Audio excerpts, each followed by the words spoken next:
Michael, can you take us inside the emotions of the box in the last 10, 15 minutes? Yeah, it was a bit different. I was sort of like not really sure how the game was going to play out. I mean, it was really sort of end-to-end there at different times, and both teams seemed to be making some mistakes. But yeah, to sort of compose, I guess, at the end, which was good. We were obviously really challenged for most of the second half, so sort of correct a few things at three-quarter time. We've clearly been beaten around the ball, so our mids went to work on that. Had some really big plays, especially at centre square bounce in the last quarter that gave us some good drive. So they really lifted in that last quarter, which made a pretty significant difference for us. How pleasing, we all know the narrative around Carlton, forward half efficiency, second halves. How pleasing was it that you get a result when the whips are cracking? Yeah, Familiar Taylor early. The game looks easy that way, doesn't it, when you're sort of sitting there at quarter time, but expected a challenge at different times because that's the nature of the competition. And tip your hat to Essendon. They've probably shown over the last little period of time that they don't put it away. They keep coming. I certainly did that against Brisbane the week before. So to be able to sort of compose ourselves, I guess, late and then be able to finish the game off, you don't get that done if you don't stay connected as a group. And you're probably accused that we've lost that connection over periods of games and for too long, and it's given opposition, an ability to be able to go win those games. But fortunately, even though the method wasn't fantastic, we're still able to sort of stick out as a group and we're able to get over the line in the end. Is it still a worry, though, that this problem seems to persist? Like, we've been asking you about this all season long. You're up by 38 points in the second quarter. It gets to 6 with 4 minutes plus left. Like, it could have easily gone the other way. Yep. Is it becoming, like, or are you pretty concerned? It's a step at a time. It's a step at a time. Certainly, it's not going to be we're not going to go from, 0 to 100 in 5.8 seconds here. It's we've got to take it a bit of a step at a time. So the bye gave us an opportunity to be able to sort of look at all those things and maybe dig a little bit more into the why and how we can get it better. And some of that was, around our ball movement. Some was around, just being able to make sure that we execute for longer and to continue to persist. So it's a good problem to have if you're in front by that much and you're getting that many opportunities. It's a good problem to try and solve. The harder one to solve is you're behind all the time, you get no opportunities, and you're trying to win your game from a completely negative base. So it just depends on which way you look at it. We'd like it to be different. We'd like some of the results to be different in the first half. But now it's about moving forward. Now it's about looking at these games we've got now and try and build some momentum off the back of it. The performance of Jack Silvani tonight, I mean, your backline was pretty solid all night, but I thought Silvani's performance in particular was just really outstanding. Yeah, it was. Having him back, our back line looks stronger with him down there as a back seven. You would have noticed we flipped a few things in the front half as well, and that probably goes back to the consistency basket a little bit. Like, we did try a lot of things, like 5 changes in one area in one night. I mean, that's a lot. So there was always some risk that maybe a bit of fatigue sets in, maybe the execution of being able to do your roles is not there for long enough. But I saw enough tonight to know tonight that more players were hitting the scoreboard. Charlie hit the scoreboard, Fantasia, McGovern, Williams.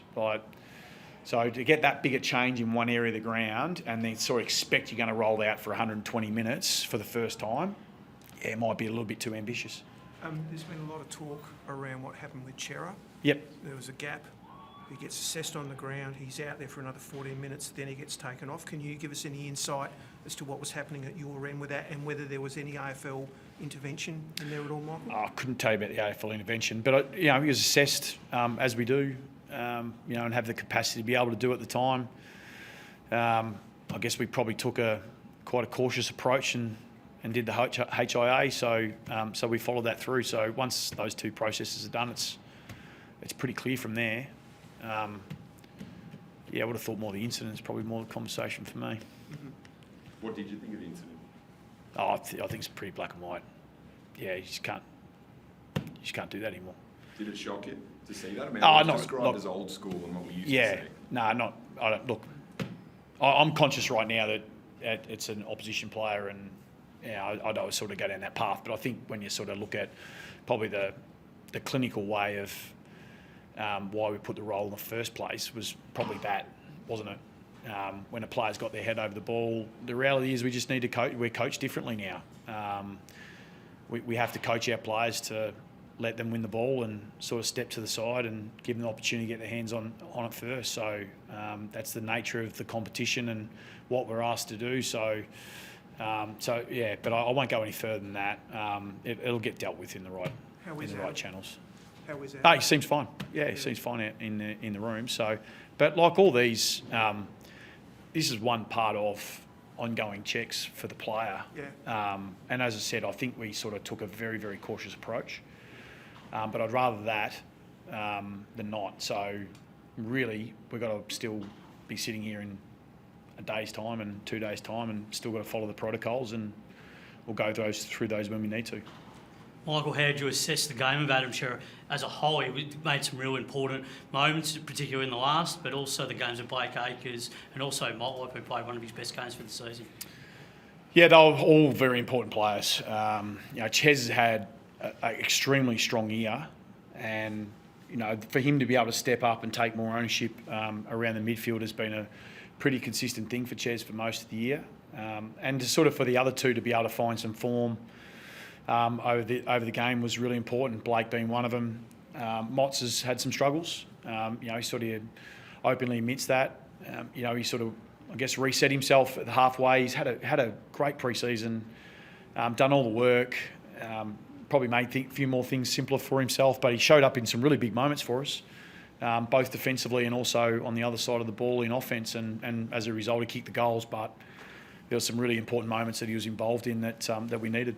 You've got a very prominent Carlton supporter now looking for work, Michael. What are your thoughts on Ange Postecoglou? Yeah.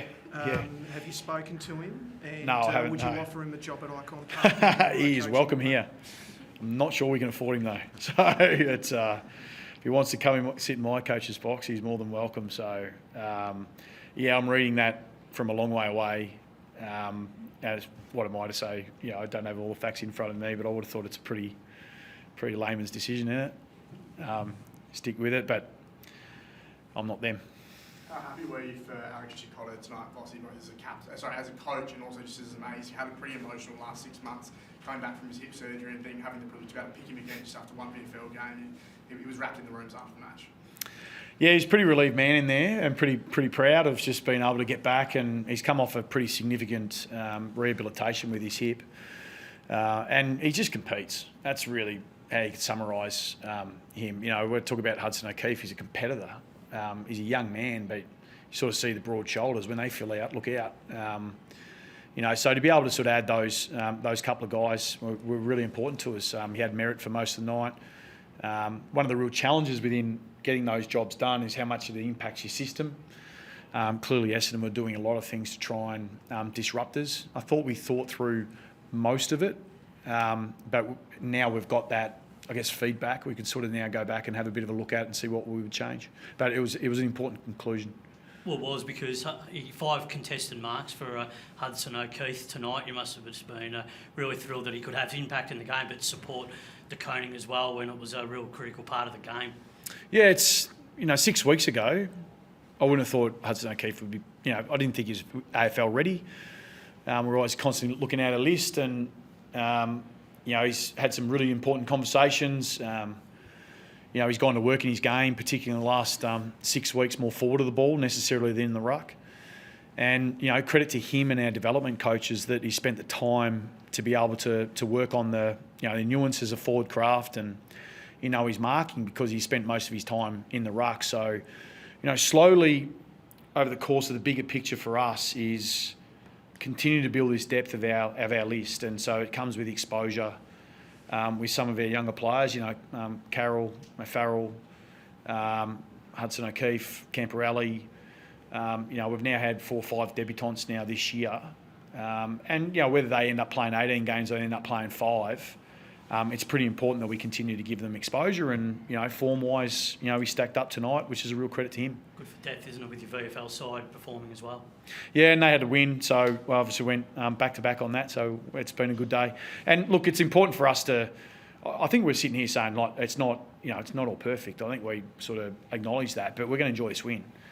It's really hard, the competition, and we cop our criticism, but then when it's time to enjoy our win, we're going to enjoy it, and then we'll lock in as professionals on Tuesday, and we'll lock into our next opponents, and we've got some things to work on and make a little bit more consistent. But it's a good start, and that's what we asked the players to do, and they got the job done. On a scale of 1 to 10, how would you rate your address to the team at three-quarter time? As in aggression, or as in? You looked animated. No, I was a little animated. Maybe just a little correction that was needed around the ball, but again, got the response. I mean, most of the night was about that. Was about the response. About no matter what happened, just move forward. And at three-quarter time, we sort of had to let go of the third quarter, and then just move on to the fourth quarter, wipe it from the memory, and get on with it. And to the mid's credit, like I said, I think it was plus 10 clearance in the last quarter. So they got to work and gave us the drive we needed, and we could have probably finished the game off just a little bit better if we finished our plays. But you'd have to say the response was there as it was across most of the night. Harry Mackay, is he much of a chance next week? Assess that during the week. So he'll get into training on Tuesday, I'm guessing, and then we'll sort of wait. Obviously Sunday, so we don't get back in until Tuesday. So we'll assess that over the course of the week. Yeah. Any injury concerns other than Evan? No, I don't think so. We do, Evan? No. So looks like we're clear. Cheers. Thank you.